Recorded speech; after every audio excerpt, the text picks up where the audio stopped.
Hi and welcome to my YouTube channel. I've been working on the Bosch EBM60 and from that really I've decided that I want to make a dim bulb tester or a series lamp limiter. Basically this is to absorb any current that might be harmful going through the radio, and really it's an initial power up, sort of quick visual like there's a problem device. So I'm actually following a circuit and a diagram that I got off of the vintage radio, vintage-radio.com website. Brilliant website. I'll put a link to this in underneath if anyone else wants to borrow this. So basically this is the components. I've laid it out on this board. I've just disconnected this one for the minute because I've got to just do one of the knockouts there to get a cable through. So basically that'll be my switch to plug in the radio to. This is going to be a bypass switch, so I can either have the lamp in circuit with everything going through it, or I can bypass it, the lamp will still light but it'll put the direct current through.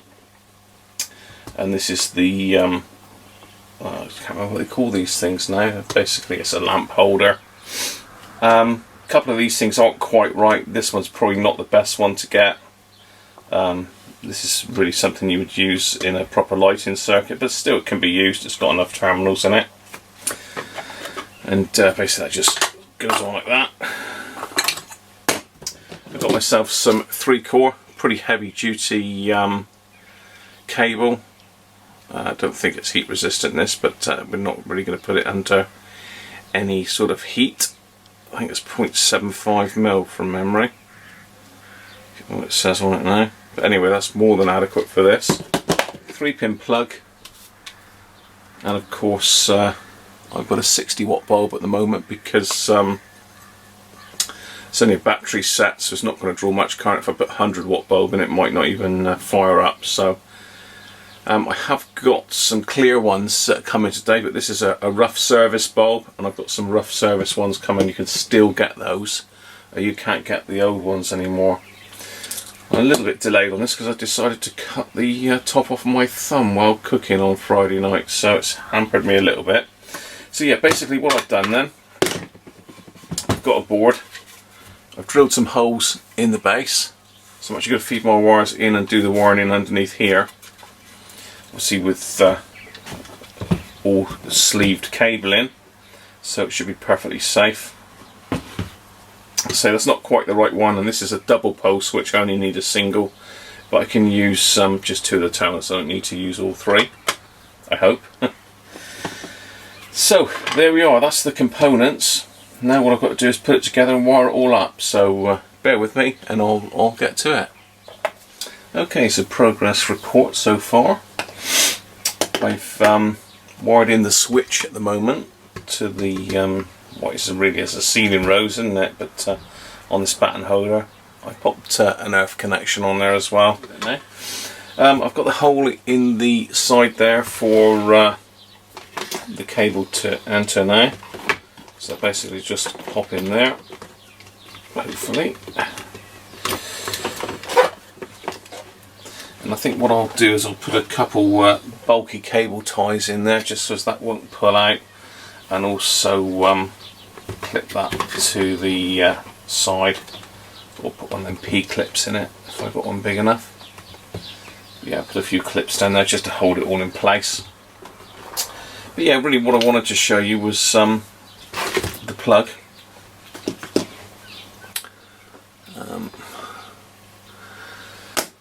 So every plug you buy comes as standard with a 13 amp fuse in it, but you don't want a 13 amp fuse in this. Something to go bang big style long before that fuse blows, so just need to whip this one out. If it'll come out.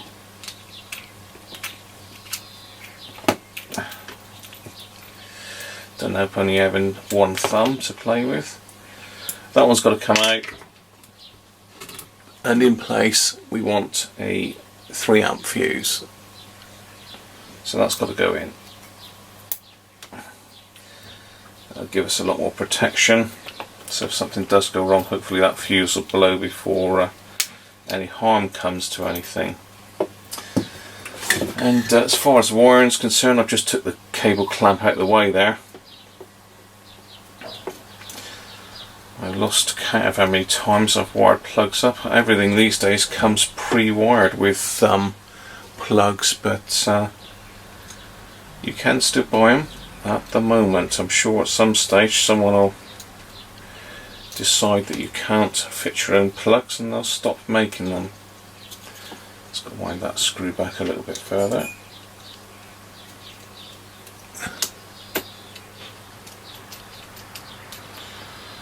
As I say, this is hopefully a pretty simple project to do, which is why I'm going right back to the basics, because when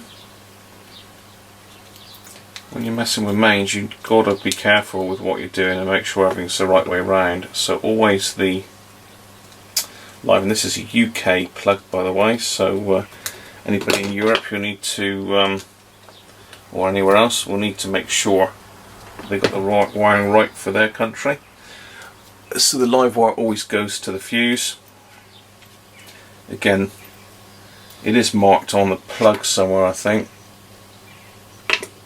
Actually, it isn't on this. It's marked on the back of the plug which way around they are anyway. There was a little paper that came with it that goes over the pins, which I've thrown away, but neutral goes down to here. Just going to take that out, it makes it easier, especially with a gammy thumb.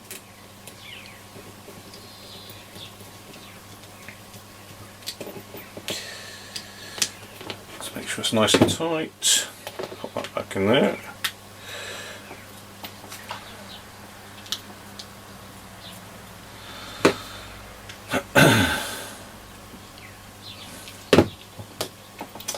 Finally, the earth is the top pin.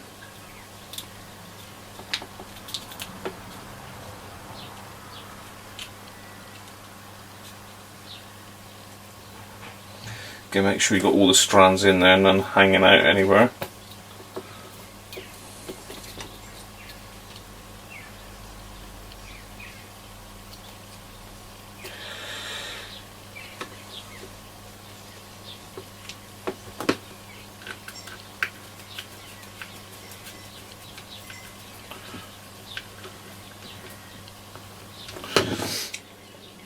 Then we need to make sure that the cable clamp goes back over. It's going to be difficult because this is pretty bulky wire. Cool.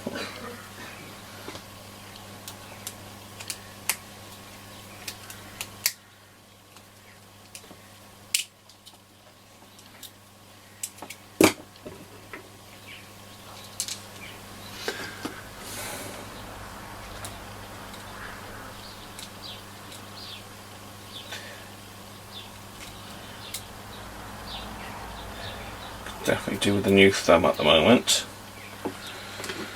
Right, just tighten that up. Cord grip.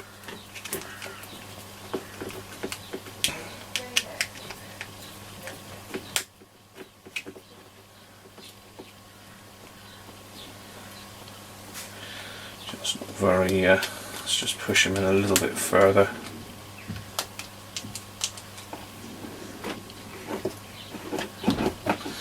Sure it's actually on the insulation, not the wires.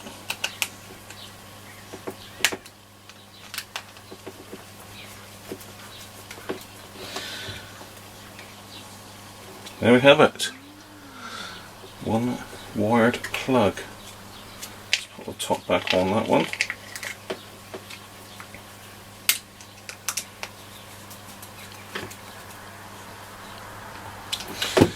There we go, another piece done. So join me again in a minute. Hopefully we'll be near the end. Okay, so here we are, all wired up. Not plugged in yet, as you can see. Still at the 3-pin plug there. So this is basically coming into our socket. We've got the neutral and earth connected directly into the socket, and the live is actually branched out, goes through this circuit, through the bulb, and then back via that switch to the live on here. Basically, so what this has done is this just purely switches this switches the bulb. Doesn't actually switch out, but it bypasses it, lets the power go straight through without having to go through the bulb. I think that's how you explain it anyway, but apologies, I'm not an expert on this stuff by any means. But yeah, let's give it then a test before I put everything back together. So what I'm going to do, I'm going to connect my bench light here, my sort of magnifying light. I'm going to connect it to that and see how we get on. So let's just turn that off a sec. Hopefully you'll still be able to see. Let's pop the main light on. So I'm just going to pop that out of its normal socket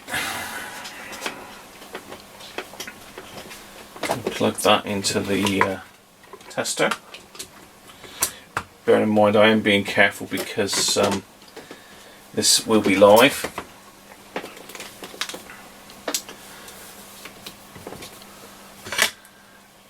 So at the moment I'm in the bulb position. I have got some little labels to put on this, so let's zoom you out a little bit so you can see a little bit more about what's going on. So I'm just going to plug this into the variac, or my isolation transformer over here. Put the power on. Obviously nothing's happening yet. So let's wind him up to 240.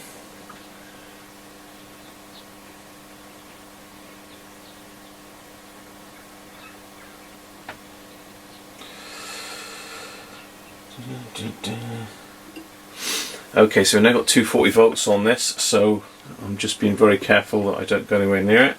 So I can flick the power switch on, nothing happening yet. Just pop the light on.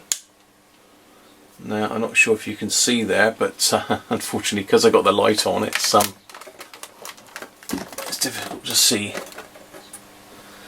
But as you can see, our bulb, hopefully you can see that. Let's pop the other light on. Our bulb is glowing. Get it down a little bit closer. So if I now switch to bypass, that bulb should go off and all the current going to the lamp, and the lamp has increased in power there now. So that is definitely limiting the power to that lamp. So that's a switch on, switch bypassed. So that is a success. And so just to give you an idea of the difference in light, so say we've got the lamp switched on at the moment. You can notice a jump in the brightness of the lamp as I switch the bulb out of circuit. So that is my lamp limiter done. Pop it back in to its normal power supply. There, I now have a working lamp limiter. So what I'm going to do now is I'm going to tidy all this up. Underneath I've got my cables there, look, just linking across, so I'm going to just tack them down. Get that bulb out of the way. It's not too hot. It's a bit hot then, but it's not. Yeah, so I'm going to tack them down with some cable clips. I'm going to put a couple cable ties on this and cable clip that down to there. Put it all back together. I've got a couple labels I've made for the switch. So I've got lamp, and bypass. So that's the job done. So I've bought the bits for this before and never got round to it, so I've actually built it this time. So I'll let you join me once more when I've got it all back together, and we'll give it a final test when it's all screwed back together. Right, well there it is, all back together. Unfortunately I can't find any cable clips that are the right size at the moment, so I'm going to get some cable clips in the week just to finish that off. Stuck the labels on now, lamp and bypass lit, so always leave it in lamp position, only bypass.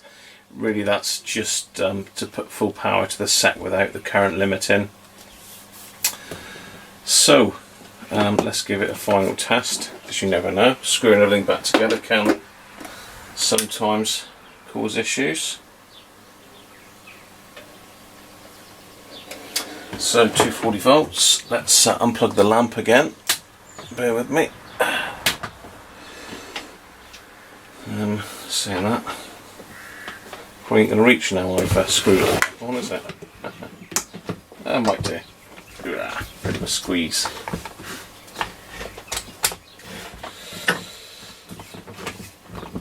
Okay, sorry about the weird angle there, but it's a job to squeeze it in. So let's switch the power of the lamp off first. So that's power on. Switch your lamp on. You can see we've got a bit of a glow there. I don't know if you can see that or not. That's the trouble, this is too bright. Oh. Yeah, hopefully you can see that. So bypass, lamp's brighter. As I say, 60 watt bulb. This thing doesn't draw a lot of current. It's only a very low current device. Yeah, that's working well. It's drawing 0.1 of an amp in bypass, and this is knocking it back down to 0.9 of an amp. So I think that's 100 milliamps. I don't know, but there you are. It works. Let's I can leave it on now. There we are, perfectly safe. I can't touch any live components at all. I suppose I could stick my fingers down in there if I really wanted to and touch it, but end of the day, I'm happy with that. Let's say it's working well. And as I say, this is where I've done it from, which is Series Lamp Limiter from the Vintage Radio Repair and Restoration section of vintage-radio.com. So I will put that link in on the comments section. So I hope you've enjoyed that. As I say, it's something that will now give me a bit more confidence when I'm powering up valve kit. I have got a couple Valve radios here, so I might give it a try on an actual Valve radio later on. I can't do anything with the bush at the moment. Unfortunately, well not unfortunately, I'm going to want to put some more capacitors in it first before I start putting any power on it. I think the HT side is going to be okay. I can bring that up on this quite confidently.